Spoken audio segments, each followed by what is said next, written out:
got a family to feed. They depending on me, they depending on me. If you don't believe in me, I'm like fuck yeah. What's up guys, my name is Blessed DJ and I'm back to the reaction video, and don't forget to subscribe my channel. Let's do reaction video in August. Well, there's some August, so now I'm about to reaction video in December. So I'm gonna react to this 3 scary story by the nation. So guys, I'm gonna write this video. Let's get it. Let's do it. And there's some question you need. Look at comment my video. Let's watch this video, guys. My name is Sarah. I'm an 18-year-old girl, and this happened to me last summer in the middle of August. I was walking home after going over to my friend's house to, hang out and do typical things that a normal girl would do for a few hours. Like, for instance, gossiping about a handsome guy, eating out, watching movies, you get the idea. I knew I could have just drove, but it was only a 50-minute walk, so I decided to do the latter so that I could enjoy the fresh summer air. Anyways, it was around 9:30 PM, and by this time everyone in the neighborhood had settled in their homes for the night, leaving the street devoid of any activity. On my way home, I had that cliche feeling that I was being watched. I constantly looked around me to see if I was being followed, but luckily, no sign of life, or so I thought. I was just 3 minutes walking distance from my house when I reached an intersection. Just as I was about to cross it, a fully grown man, who clearly looked to be somewhere in his 40s, came out from behind a light pole and scared the living daylights out of me. I immediately noticed that half of his face was obscured since he had a hood over him, blocking his eyes, but it looked like he could still see. He was wearing a hoodie and baggy pants, even though it was something like 80 degrees Fahrenheit outside. "Hi there, young lady," said the man. "That's a really nice outfit you got there," in his raspy voice. His breath reeked of cigarettes. To be honest, what I was wearing wasn't really that fancy at all. Just to give you a description, I was wearing a sleeveless plain white tank top, dark blue jeans, the ones that extend to the ankles, and red Adidas.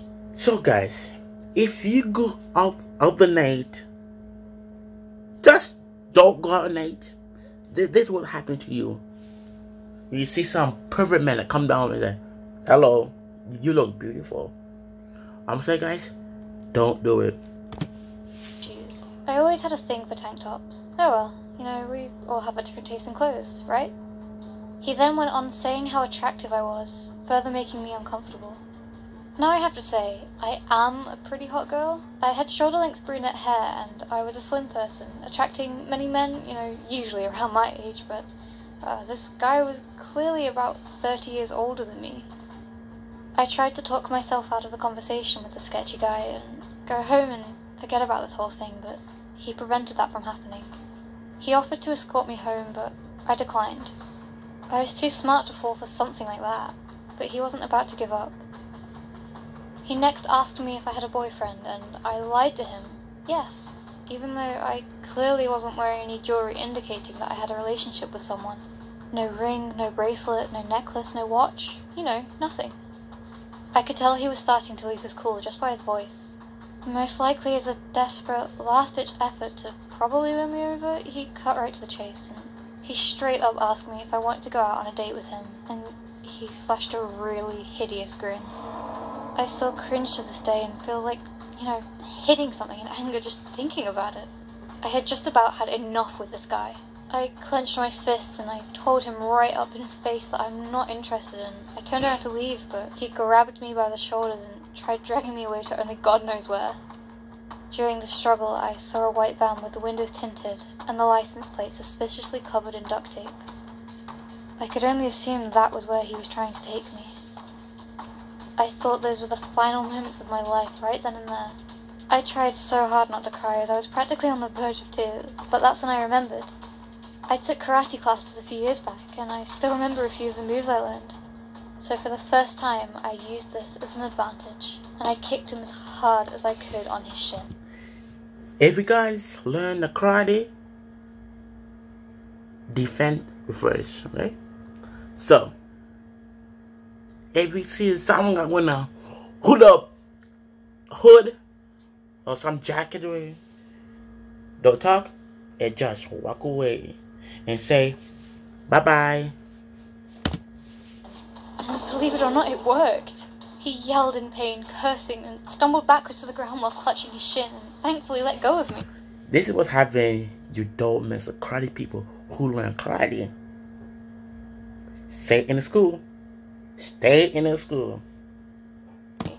Before I could get out of there, he tried getting me one last time by grabbing on one of my tank top straps, but I easily took his hand off of it since he was heavily weakened by my kick.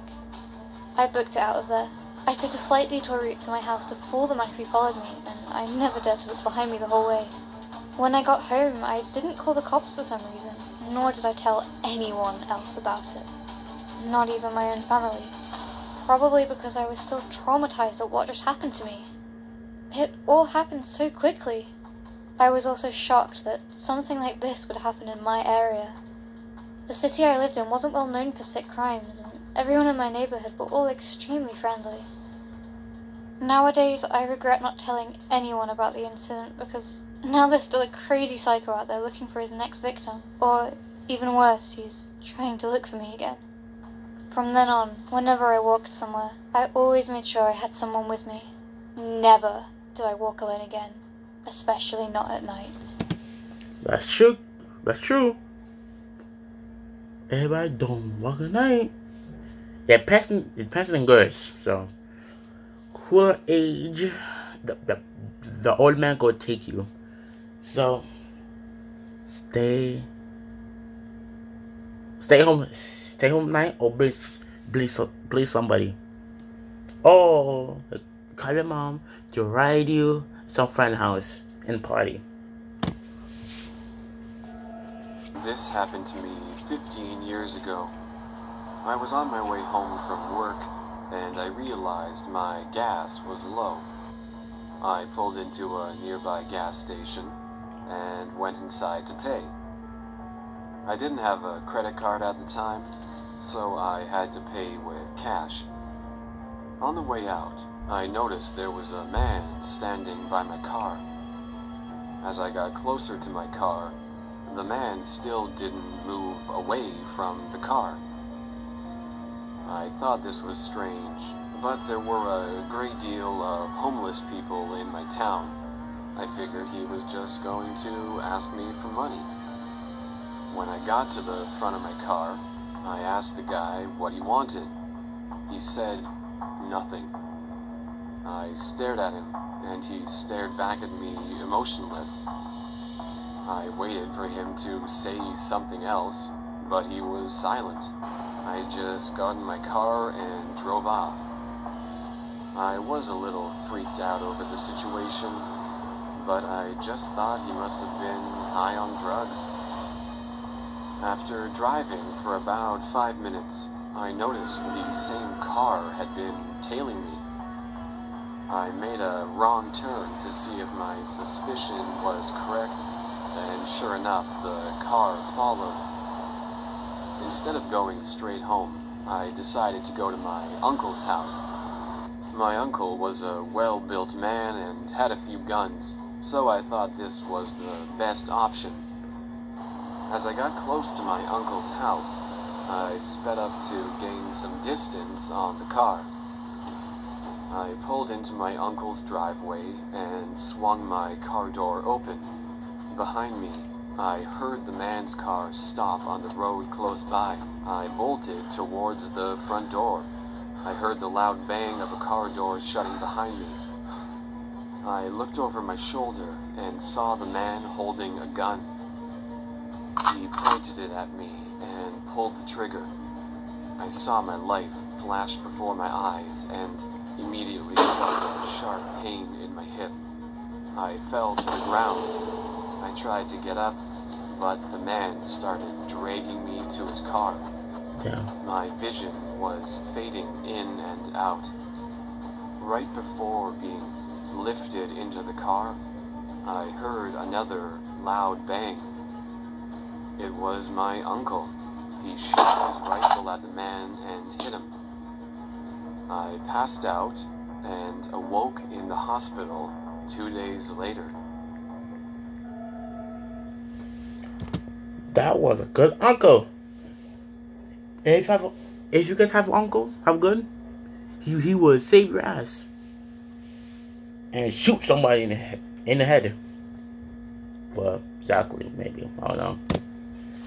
When I was 8 years old, I used to live in an old house. I slept in a bunk bed with my older brother. In front of the beds was a tall mirror that ran the length of the wall. The night my experience happened was just like any other night. I went to bed like normal, but when I woke up, it was still dark outside. I was confused because I would usually sleep until the morning. I tried to go back to sleep, but couldn't. I ended up just staring at the mirror in front of me. Something inside was telling me there was something wrong with the mirror. As my eyes finally adjusted to the darkness, I realized the mirror wasn't reflecting back the beds. I froze in fear while staring at the inside of the mirror. The image it reflected was a cobblestone street with modern street lamps, and under one of the lamps was a shadow of a man. I was horrified. I didn't understand what was happening. I kept staring at the mirror. I tried moving my body and arms, and they wouldn't budge. I couldn't even scream. Finally, some feeling came back into my arms, and I managed to pull the covers over my head. I just hoped the image on the mirror would go away. Once I calmed down, I peeked over the blanket, just hoping this was all a bad dream. Instead of the image going away, the mirror showed the shadow figure moving closer. I watched as it reached its hand into the mirror, and the figure climbed out of it. It stretched its arms towards me. I was almost crying at this point. I still couldn't scream or let any noise out. Then I felt something pushing against my mattress, as if the shadow man was searching for me. With all my strength, I pulled my blanket over my head. All of a sudden, I didn't feel my mattress moving anymore. I peeked over my covers and looked at the mirror again. This time, it was reflecting the beds again like normal. I immediately went to tell my mom what happened, but she just discarded it as a dream. To this day, I can't sleep in front of mirrors without freaking out. Thanks for watching. You can watch a similar video here. So guys, thank you guys. Join me in this video, reaction to this video, and I will do next reaction video till next time. So see ya and peace. A drink, but it's not Bacardi. If you love your girl, then I'm so sorry. I gotta give it to it like we in a marriage. Oh, like we in a hurry. No, I won't tell nobody. You're on your level too. Tryna do what lovers. You make me forget all the chicks I ever met.